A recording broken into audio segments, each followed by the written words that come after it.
G'day you mob, welcome to this episode of Pete's Kitchen.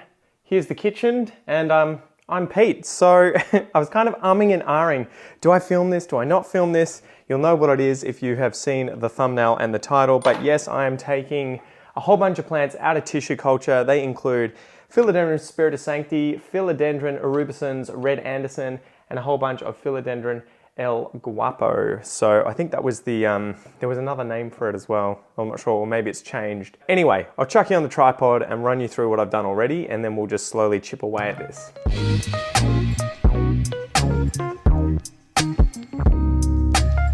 Right, I'm just gonna sit on the floor. This might make life easier, although that's a bit too low. Bloody hell, I need to sort of, all right, squat down like this. Okay, so far, I have set up a whole bunch of these pots for the plants once they go through this little, what would you say, God, having a brain fart, series of steps that I have to go through, okay? And all that I've done to create these is use some chunky perlite that I have rinsed in water, sort of soaked it in water to make sure that it had sort of hydrated a bit. So there's about 2 spoonfuls of that at the bottom here. I just used a standard spoon, don't tell my wife. And then above that, I have about a 60 to 40, maybe 70-30 mix of cocoa coir and perlite. So it's about that sort of consistency, if that makes sense. Now, I did add a bit of water just to touch, to make sure, like in terms of, yeah, I just added it in there so that I could feel it. And I put enough in there just to make sure that this was damp and easy to sort of work with. If it's bone dry, then it's hydrophobic. It's not going to absorb water easily, so it's sort of a pain in the butt to water it later. You can always add more water if it is a bit too dry. You know, you can give it a bit of a spritzing over the top. But yeah, so that's where we're at to. That's where we're at to. Jesus Christ, too much caffeine. That is where we are at so far. Slow down, Pete. Think about your sentences. What I have in front of me here is just some hydrogen peroxide solution. You can probably see the peroxides in there swimming around. That's a joke. And that's at about 3%. I have a 6% bottle that I've just sort of poured in, I don't know, 100 mil, and then added in about 100 mil of water. It doesn't have to be exact. After that, I have a 3/4 of a saucepan of water to rinse the plantlets in to just get the hydrogen peroxide off, because as we worked out last time, I think it was last time, I may have done a video, I may not have done a video on this, I can't remember. If I have, I'll put it up here. But there was a reaction that happens when you mix the fungicide blue copper solution here with the hydrogen peroxide solution. So yeah, so that's where we're currently at. I'm doing El Guapo first. I'm just gonna mix up this copper solution again. This is Yates liquid copper from Bunnings. You can get this for relatively cheap. And I have diluted it to, I think it was 5 mil for 10 liters. So I think I did about half a mil for 125 milliliters of water, okay? And I may have to pour some out again because it's starting to clump up. You probably can't see very well, but it's starting to sort of precipitate out of the water annoyingly, so we'll see. Anyway, so I'm doing the El Guapo to begin with. These came in sort of a satchel and I just emptied it out, soaked them for 10 minutes in the hydrogen peroxide.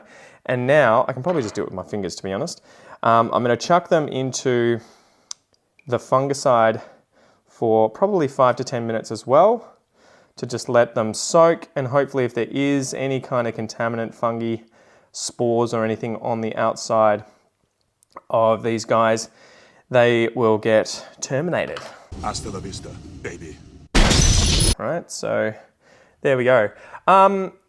Also to mention, here's a funny story for you, you guys are gonna laugh. Last night, my daughter had a bit of constipation, okay? This is a bit of an overshare, she'll love, this is 21st birthday material for her. So we were trying to get her to do a poo, and she was having a bit of trouble. Her stomach was kind of, you know, it was pretty large, so she'd obviously eaten a lot and she was having trouble. So anyway, we put her in the bath and we're like, just relax in there, Joey. She's 2 years old. Just relax, you know, just let it come, just let it happen. We'll clean it up afterwards, but we want you to sort of, you know, be okay. Anyway, I walk out and all of a sudden hear this crying and screaming, and my daughter's pooped herself. She shat herself. Literally, and then figuratively, she shat herself because she's not used to poo coming out and being there. floating around in water or being for her to see besides being in her nappy. So she was kind of freaking out, like, what the hell just came out of my body? Am I dying? Did I just give birth to something? What is this thing? Anyway, because she obviously did that in the bath, I soaked the entire bath last night in bleach. Can I have 12 bottles of bleach, please? And so I filled the bath up with water after I'd given it a rinse and cleaned it up. Filled it up with water and then just poured in a shitload of bleach because I don't feel like getting gastro for the 7th time in my daughter's short 2 years of life. I've had it that many times, guys. It's horrific. So I was leaving that there bleaching and it was there all night.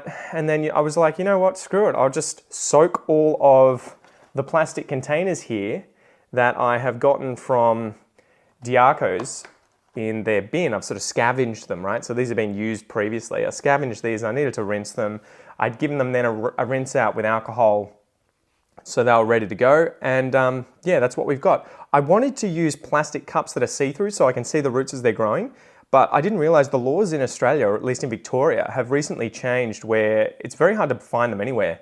You can't find disposable forks, plates, spoons, knives, and even the cups now are starting to disappear. So it's very kind of interesting. Obviously, they're trying to get more recyclable or biodegradable materials through. Anyway, so there's the story for you. And that's why I am using these square non-see-through pots, because they were the only ones that I really had that were going to keep my space semi-limited. Okay, now the other thing that I'm sort of thinking about is multi-potting the El Guapo here, because I just have so many. I've put out 10 pots here of these guys, and I just don't really feel like taking up too much more space with too many more, although I do have another 2 rows here that I could use, but I'd have to go and then sterilize it and everything. So I think I'm just going to try and fit them all into these pots.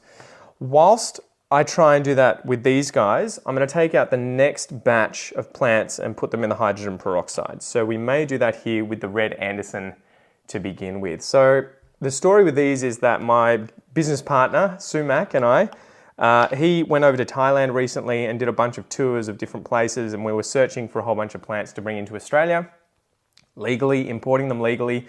You can do it with tissue culture instantly without fumigation and quarantine or anything like that, as long as the agar is transparent and it is sterile, obviously, and there's nothing growing on the inside. So there's a whole bunch of rules that you have to apply to. We did that and we got it within about a week of him coming back from Thailand and arriving in Australia, and that's how I have these plants here in front of me.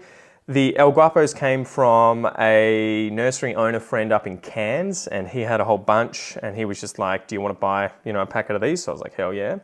So I grabbed some of them too. So yeah, that's how I got my hands on some Red Anderson and some Philodendron Spirit of Sancti, and we were searching for something that we didn't think was readily available in Australia, so that we could be some of the first people to get this out of tissue culture and then into the market here locally.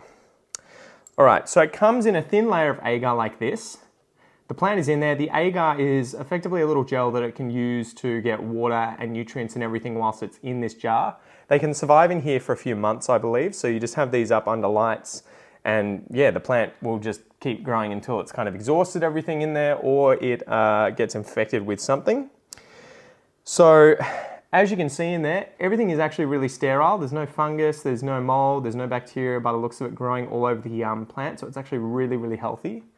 So yeah, got some tweezers here. These have been sterilized as well.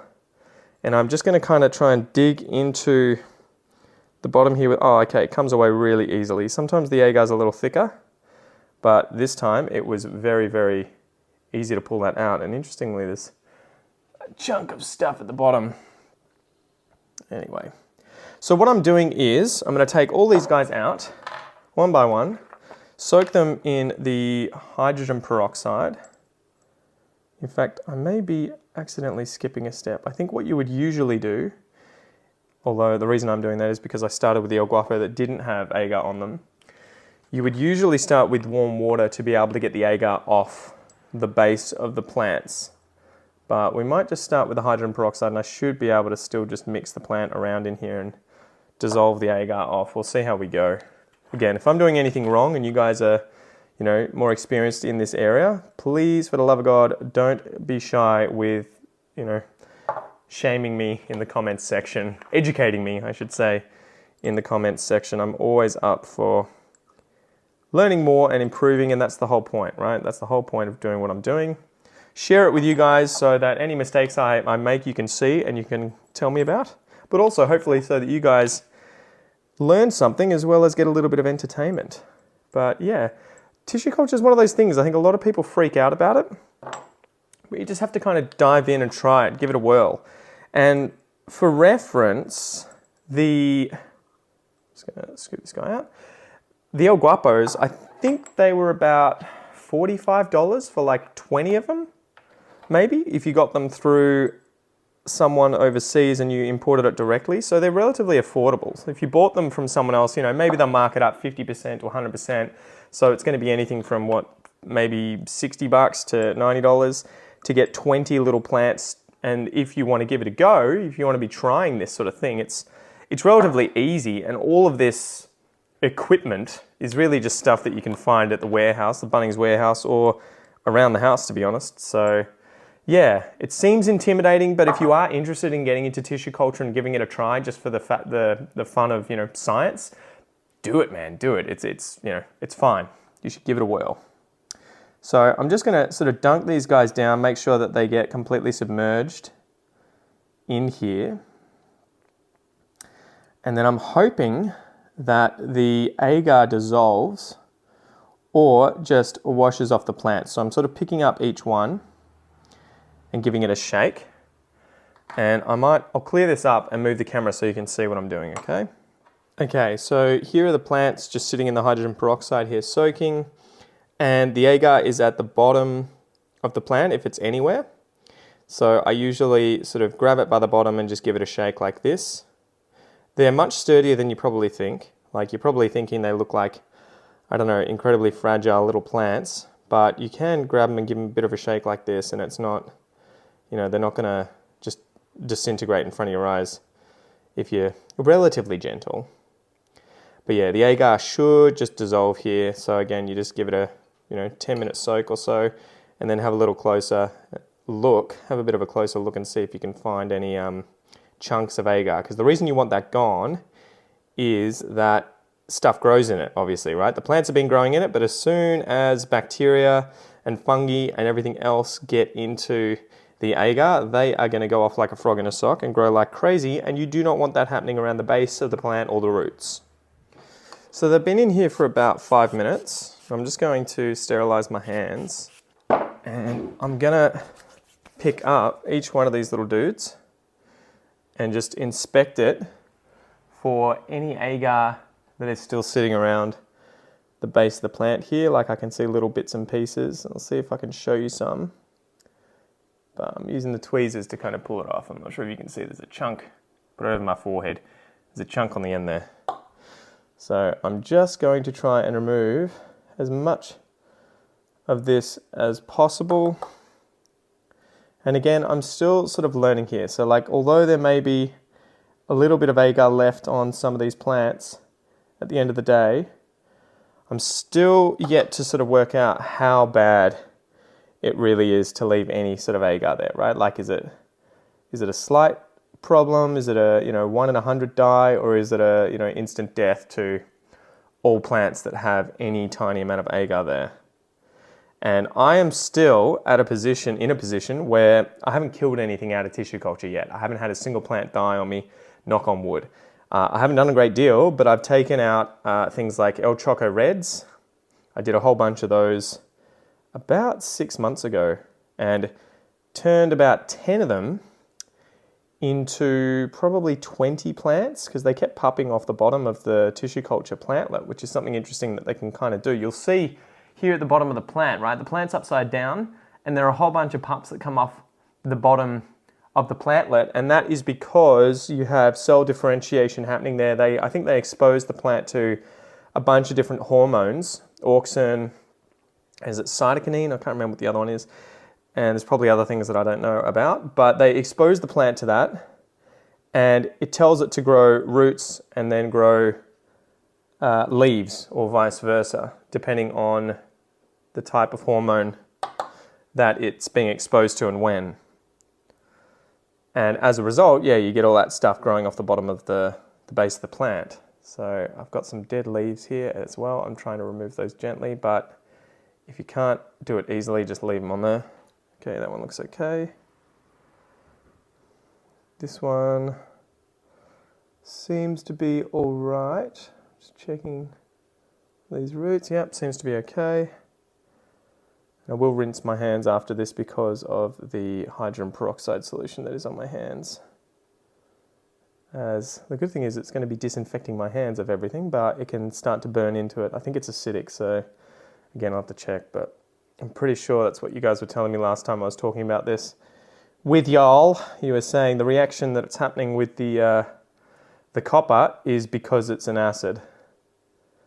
All right. See, and here's a good example of just like a whole bunch of pups at the base of one of these little plantlets. I don't even know how that one's going to go because the roots are kind of coming out of everywhere, so it's an interesting one. Same thing with this next one. Flip you up. Yeah, I think we've done okay, but yeah, you'll see all these other little plantlets coming out the bottom of it. Into the water you go. I think we're almost all good, and then I'm going to make up, yeah, I think that one's okay. I'm going to make up some more hydrogen peroxide solution for the Spirit of Sanctity, because out of everything here, those are the ones that I definitely do not want to lose. All right, back in a tick. Okay, so I've just put in about, 100 ml of water in here. Here's my hydrogen peroxide solution at 6%, and I just try and pour in about the same amount of hydrogen peroxide so that it is diluted down by 50%. To get to at least 3% hydrogen peroxide. All right, so these are in each of these stages. So I guess we'll do this one too. Okay, these ones have film on them. Let's see if I can use the tweezers to open this up. Okay, it's Glad wrap. So they might do that to try and keep them sterile, to prevent anything getting in there. It feels so weird to finally be holding a Spirit of Sanctity. Like, how cool is that? Okay, stop getting all fanboy. It's pretty weird to think that this plant was effectively unobtainable only a year ago, and now that it's in TC, it's gonna be everywhere and available for anyone and everyone relatively soon.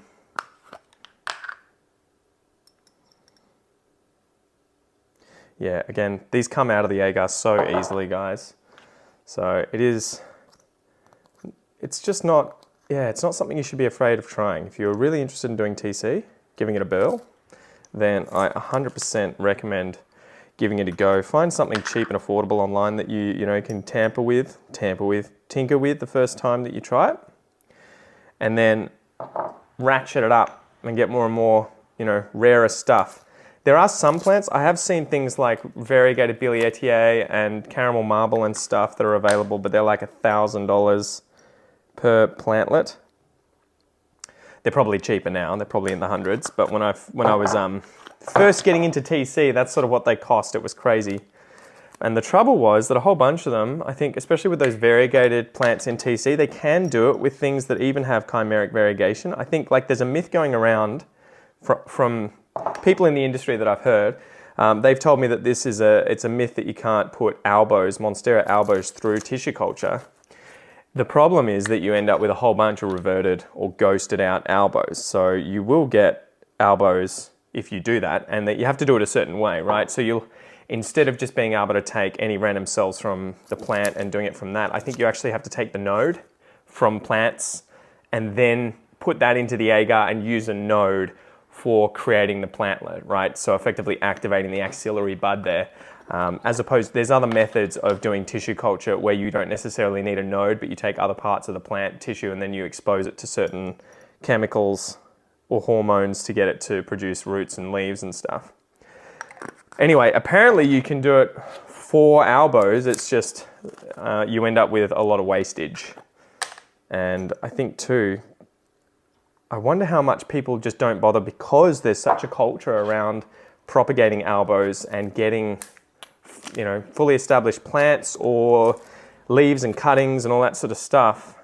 So loads of people are doing it and the market doesn't really need the tissue culture to come in, right? Whereas with Spirit of Sancti, I think anyone getting those, at least at the moment, isn't propagating them. I would imagine, at least here in Australia. It's crazy. The last one I saw for sale was a single leaf cutting. The leaf was about this long, and it went for, I think it was about $5,000 for a single leaf on eBay. And I remember chatting to the person, and they were just like, oh yeah, we imported it. We imported the seeds or something like that. And I'm like, oh, isn't that illegal now? You can't actually bring in philodendron seeds? Because I looked it up and I'm like, pretty sure philodendron seeds are illegal to import without a permit. And I was like, did you have a permit to do it? And they were like, seen, no reply. I'm like, oh, okay. So yeah, it is really funny looking at some of these plants on eBay. Cactus is also another one. It's insane how many of them are illegally imported into the country and end up for sale for ridiculous prices. Because again, I saw before that last Spirit of Sancti, there was one probably about 8 months ago that was 4 or 5 leaves, and the plant was probably about this big. So it was a pretty sizable specimen, and I think they were selling it for, again, $5,000, $6,000, $7,000, $8,000. It was something ridiculous. It was because it was getting auctioned, so it was just going up and up and up and up, and I was just like, Jesus Christ. But they were the people that were like, oh yeah, we grew it from seed. And I was thinking, that can't be true, right? Like, the plant is probably 2 to 3 years old if it's like at this size and you grew it from a little seed. And that 2 to 3 years ago, it was almost impossible to find Spirit of Sancti anywhere, from what I understand. So I don't know how on earth they managed to do that. So I have a feeling it was bullshit, right? I'm pretty sure that they imported them illegally. But anyway, rant over. All right, so I've got my little spinach salad here of El Guapos. I'm going to leave the Spirit of Sancti to soak here in the peroxide and the Red Andersons to soak in the water. Get them out of the way. And I'm going to try and squeeze the El Guapos into 10 containers here.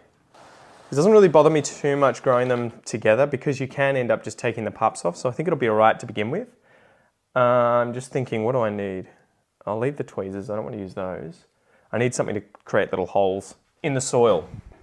So I've got the base of an icy pole maker, and I've got a fork.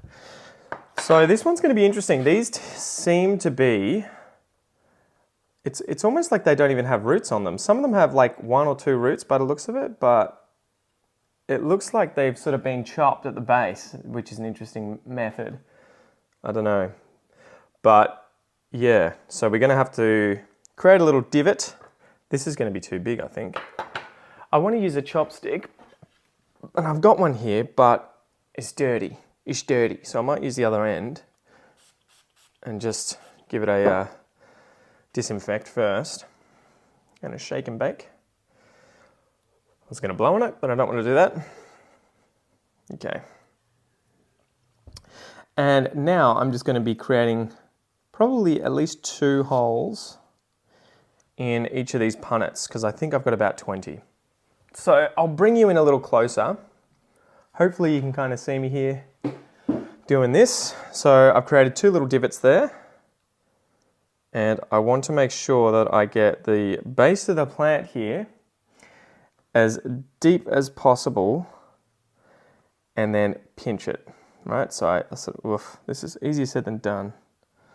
Okay, this is going to be interesting. I might have to kind of pat this down a little bit. Yeah, this is going to be interesting. Or maybe I just use the chopstick to help me here. I'm using the undisinfected end. Geez, I'm an idiot.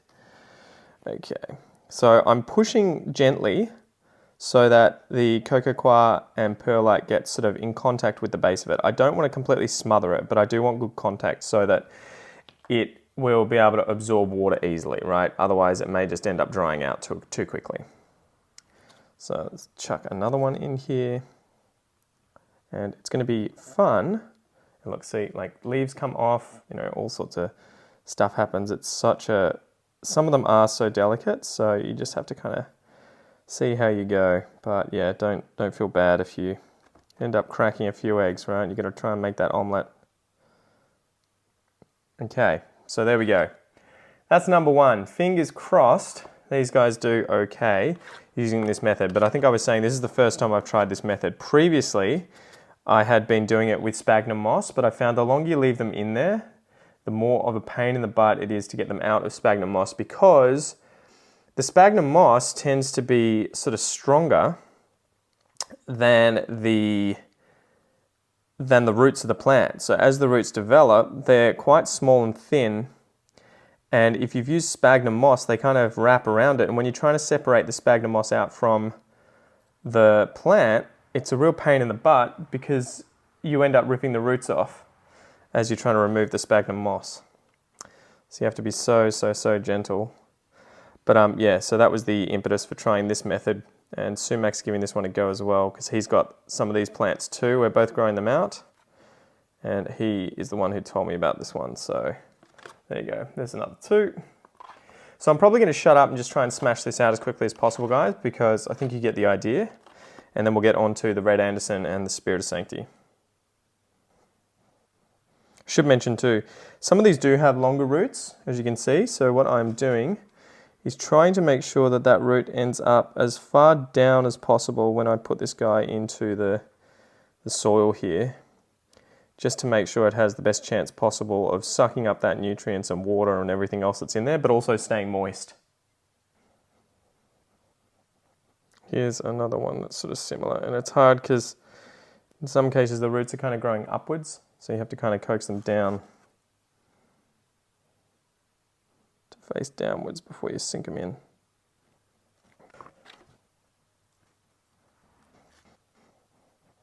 I'm ripping some of the bottom leaves off of this one, just because they're going to end up submerged anyway, and if they rot underneath, I don't want them to kind of spread it to the roots. So that's another thing that you can do to kind of give your plants a better chance. Don't be afraid to remove some of those lower leaves. God, there's heaps here, mate. Thanks, Rick. See, another good example of a little plantlet coming off the base of this guy. You probably can just rip him off. Otherwise, it's just going to rot beneath the surface of the soil. Yeah, it's funny, these almost look like little propagates where they've, severed the bottom of the plant. So it's an interesting one. I wonder how they've done it. They probably, you know what they probably did? They probably tissue cultured these where they ended up having single plants. These were the pups on other plants all coming off the base, and then they just chop them off and use those as what they're selling to the rest of us, as opposed to, plants in a vial like those other ones that you saw earlier. All right, a few more of these leaves coming off. Boom, there we go. Push him down in there. Boom.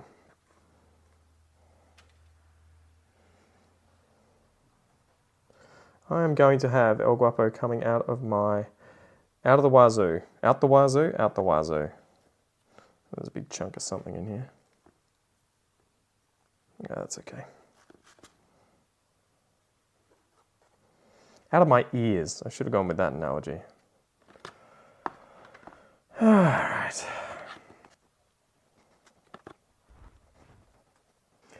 Another tiny little plantlet here. I might just chuck that in as is and we'll see how it goes.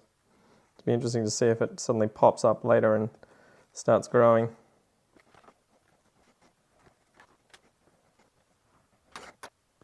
Okay, so there's 20 plants, and I guess I've got 1, 2, 3, 4, 5 more. Okay, so I had 25. So I may just sneak these in with some of these other ones just to make my life a little easier.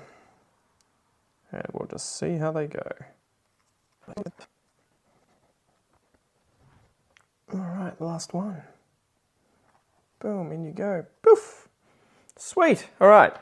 So now I'm just going to make some more of the fungi solution, as you can see, and then get the Red Anderson in here, have the Spirit of Sanctity soaking, and then we'll just keep repeating this process until we have smashed it all out. All right, so 125 ml of that, and I'm going to get half a ml of this bad boy, hopefully without spilling it everywhere. Let's see how I go. Jesus. Okay, not easy. Especially because I can't see. All right.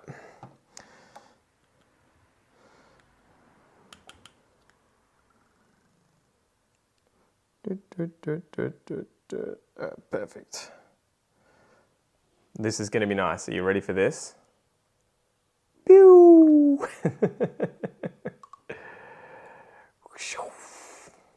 Don't know why I'm making the sound effects, but you get the idea. Beautiful, beautiful, beautiful. Gotta love blue. Favorite color, guys. All right. And I should add, if you're not making a mess, you're not doing it right. All right. Sterilize these tweezers again, just for the sake of cleanliness. All right, so I'm just checking again for agar. Hopefully it's all dissolved off. It should just dissolve in the water. You can use slightly warm water if you want, but it should be okay. The only thing I'm sort of worried about a little bit are some of these hairy roots and if they are sort of still attached to the agar. But it's a bit of a trade-off, right? Because the more you kind of fiddle around with it and try and, you know, get rid of the agar out of those roots, the more you're likely to damage the roots. So you have to sort of work out which of those do you want, right? It's a trade-off. Whoop. Shake and bake. In you go. Shake and bake. In you go. Man, I'm so pumped to see how these end up going, the Red Anderson here. They're a beautiful plant. They're kind of like a mix between a white knight and a bit of a white wizard, but they have red on them, obviously, hence the Red Anderson. But the ones that I've seen have just been absolutely stunning. So, I guess really, a lot of you are probably just going to be like, it's just another one of those white X, you know, white wizard, pink princess, white princess, white knight. It's another one of those rubicens, cultivars. All right, so now I'm going to bring out the Spirit of Sanctity. I'm thinking, do I just pour these guys in? No, I need to make sure that there is as little hydrogen peroxide in the water here as possible. So, man, it's just insane to think I have 10 Spirit of Sanctities in front of me right now. That's just nuts. I wonder what percentage of Spirit of Sanctities that is that are currently here in Australia, because there can't be that many. So that means I guess I have to take care to definitely not kill these little dudes. All right, so I think I'm just going to let these guys soak for a bit, and then we'll pot up the Red Andersons, and then I'll repeat this process. We'll finish up, and yeah.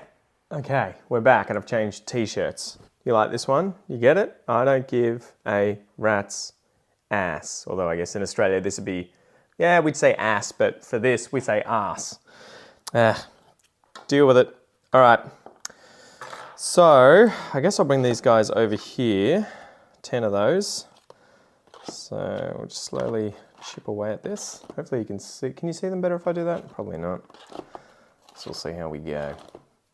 Here, I'm going to work on these. All right, cool. So this is going to be an interesting one to see how it goes, because I have some that are just like literally little balls of plantlets. So I'm not sure what to do here. I assume that you should probably remove a bunch of the stuff off the base, but I kind of want to keep it there because I know that little plants will grow out of that.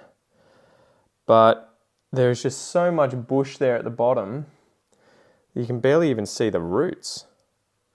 So I guess we'll just see what happens. This is going to be an interesting one, I guess. But yeah, as long as I make sure that the roots are in the soil, that's going to be so interesting to see how that goes. There's another root there. Can I get him? Go down into the soil, mate. Get in there. There we go. Okay, so there's one Red Anderson. Yeah, see, these guys are so annoying where they have the roots just randomly growing upwards. You're kind of like, wrong way, dude. Go down. Dig down. Dig up, stupid. What is it? How do we get out of here? Dig up, stupid. How are we going to get out of here? We'll dig our way out. No, dig up, stupid. Man, I was talking to my brother-in-law recently, and he was telling me how old he feels now that people that are studying with him, he's gone back to uni to do an IT degree, and people he's studying with don't get Simpsons references, and he's just like, when did that happen? All right, so trying to get these roots below the soil, and then firmly just make sure that it's in there and it's got good contact with the substrate. That's basically all you need to really do here, guys, is just make sure that the roots on these little plantlets are submerged in the soil and that they have good contact with the substrate. So you just have to sort of sink and pinch, sink and pinch. Sink it in there, pinch at the bottom a little bit gently.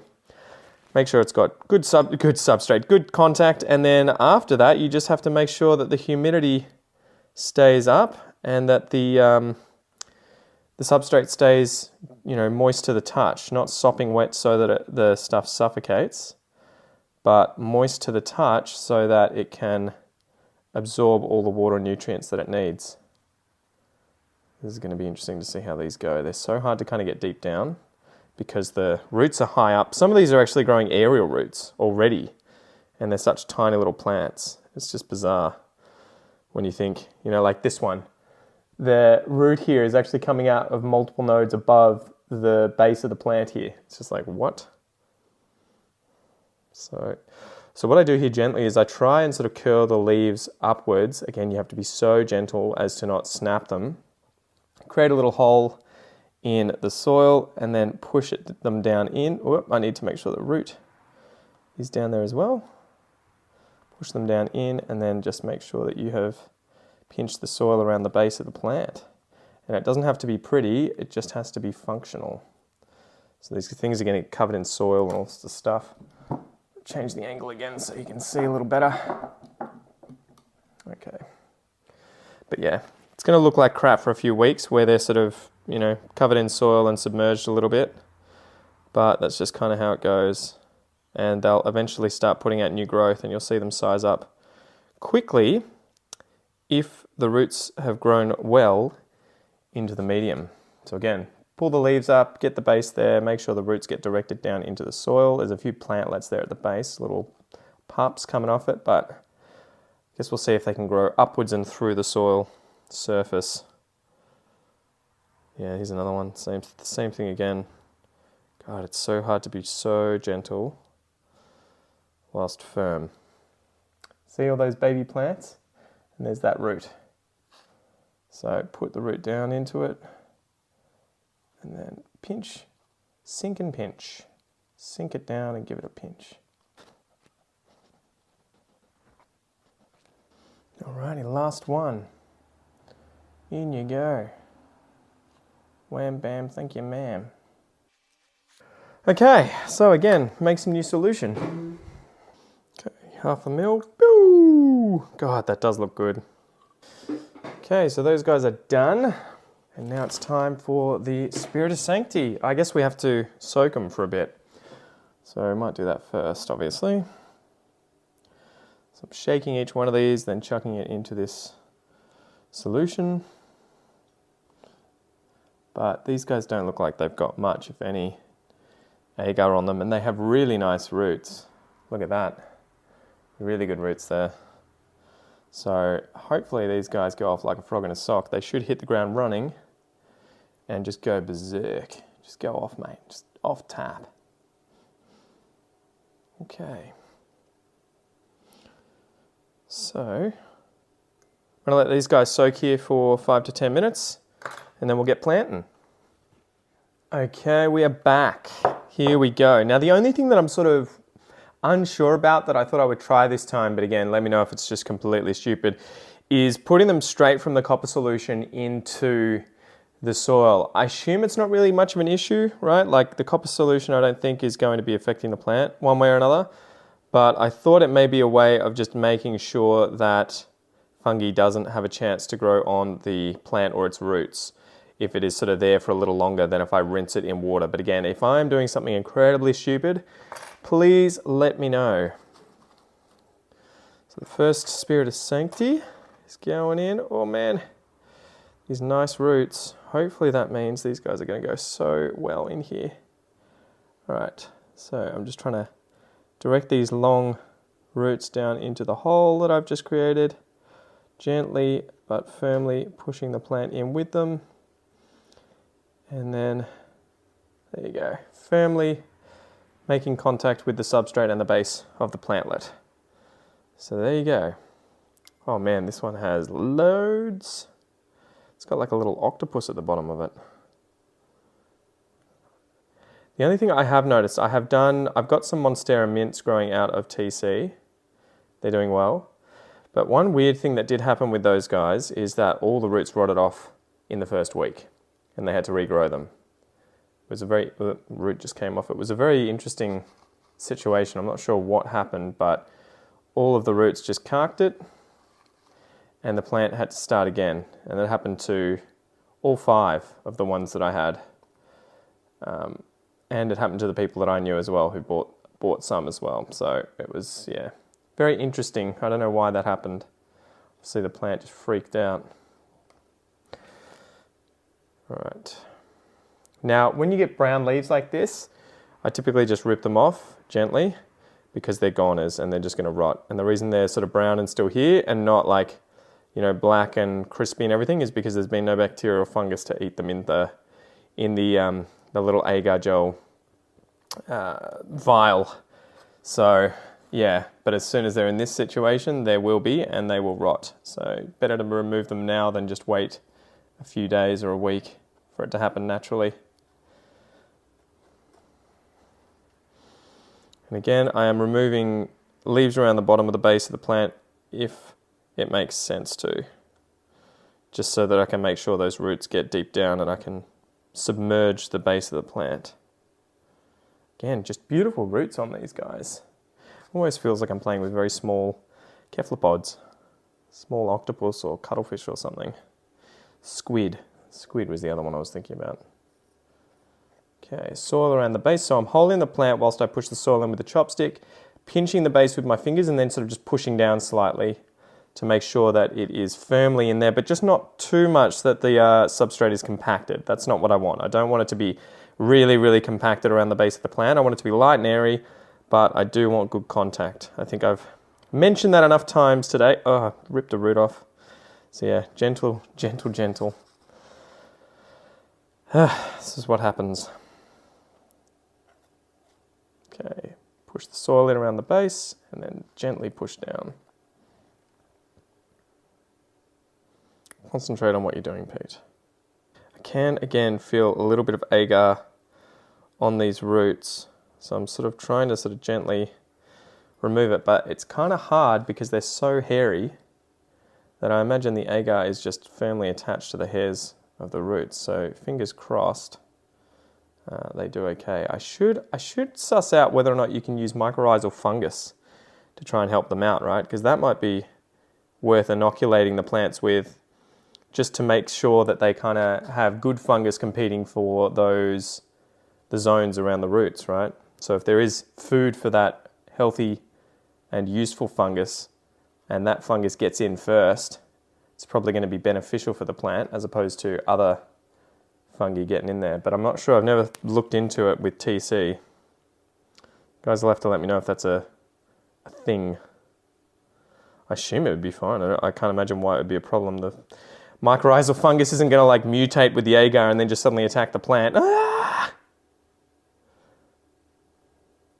Okay, get down in there. Whoa, nice. These guys have got big roots. Last 2. Again, just removing some of these bottom leaves that have died or will die. The yellow ones. And sometimes, like here, I can see a bunch of aerial roots growing further up the stem. So I've just removed some of the leaves that were lower than the highest aerial roots so that I can submerge the lot and give the plant the best chance possible. Okay, last one. Man, I'm so pumped to see how these go. I really hope they all hit the ground running and I can get them out there for sale for you guys. And you can get your hands on a Spirit of Sancti for hopefully a fair price, because I think What I'll end up doing is auctioning these off eventually on eBay. Because again, I don't know what they're worth. I could just throw a massive price tag on it, but I'd rather not be an arsehole. I guess we'll see what happens. Maybe I will be an arsehole, you never know. Money does weird things to people. Anyway, there are the 10 Spirit of Sanctity. How sick is that? Guess I should mention how I'm setting up the storage. So I'm chucking them in a container here. I have a lid that will stay on the top and keep it nice and humid in here. I will give this a clean. And this is pretty much how they will live for the next few months. Okay, epilepsy warning. I'm about to show you a close-up with some of my lights that flash underneath. Okay, so anyone with epilepsy, please skip forward or just, yeah, stop watching. Okay, so here they are. This is where they're going to live. I have given them a bit more of a spritzing with my trusty little water cannon here. And yeah, I just want to make sure that I see this kind of humidity on the inside and on the lid here. Sort of like this prop box here, just to make sure that it is definitely humid enough in there so that the plants grow nicely. And I can also see them too and keep an eye on them easily enough. And you'll see I've also placed labels up the back there. So yeah. Anyway, thank you so much for joining me, guys. I hope you enjoyed this episode. Again, if you have any really good feedback, please do not be afraid in the slightest to put your little hand up and let me know that I have fucked up a lot today. Maybe just a little, but yeah. In the meantime, check this video out and I'll see you next time. See ya. Bloody hell, guys, you reckon I'm running out of space? I think I'm gonna have to start downsizing a little bit.